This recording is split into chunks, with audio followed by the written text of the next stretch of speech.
नमस्कार दोस्तों, स्वागत है आपका हमारे चैनल धार्मिक कथाएं में।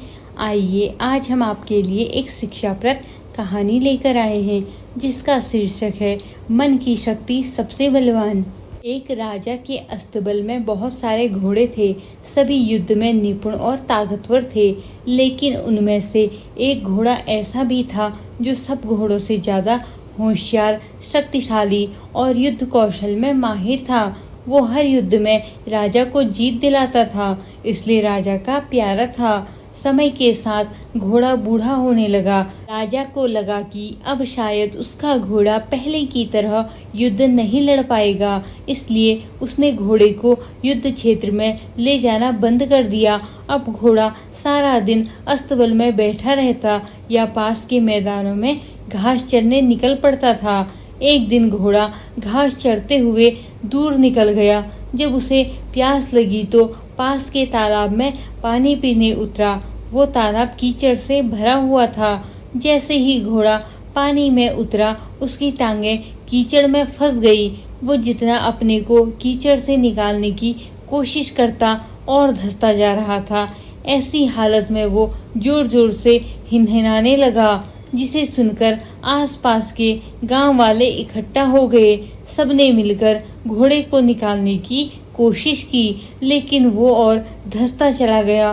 तब लोगों ने तुरंत जाकर राजा को बताया कि उसका प्यारा घोड़ा गहरे कीचड़ में फंस गया है और बहुत कोशिशों के बाद भी नहीं निकल पा रहा है। महाराज अपने सैनिकों को लेकर घटनास्थल पर पहुंचे और घोड़े को निकालने का प्रयास करने लगे, लेकिन किसी तरह भी घोड़े को नहीं निकाल पाए।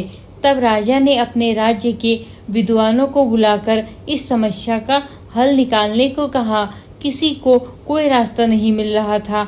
आखिर एक बूढ़े विद्वान ने राजा से कहा, आप तुरंत घोड़े के आसपास युद्ध के नगाड़े बजवा दीजिए, साथ ही तलवारों और ढालों की गूंज भी बजाइए। राजा को विद्वानों की सलाह पर आश्चर्य तो हुआ, लेकिन उसने वैसा ही किया।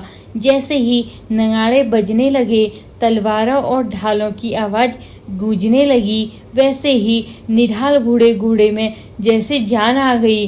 घोड़े ने कुछ देर नगाड़े की आवाज सुनी, फिर धीरे धीरे उठ खड़ा हुआ और फिर जैसे चमत्कार हो गया, उसने अपने को झाड़ा और हिनहिनाते हुए खुद को जोर लगाकर कीचड़ से बाहर आ गया। राजा ने विद्वान से पूछा, ये कैसे संभव हुआ? तो विद्वान बोले, घोड़ा बूढ़ा जरूर हो गया है, लेकिन उसमें आज भी बहुत ताकत है, पर क्योंकि अब उसमें काम नहीं लिया जाता, इसलिए उसके अंदर का उत्साह, आत्मविश्वास खत्म हो गया था। अब जब उसे फिर से पहले वाला माहौल मिला तो उसमें उत्साह का संचार हुआ और ताकत लौट आई। राजा को बात समझ में आ गई और उसने अपने प्यारे घोड़े को फिर से काम पर रख लिया। दोस्तों, इस कहानी से हमें यह सीख मिलती है कि जीवन में उत्साह, उमंग, आत्मविश्वास और पॉजिटिव भावनाएं बनाए रखना चाहिए। धन्यवाद।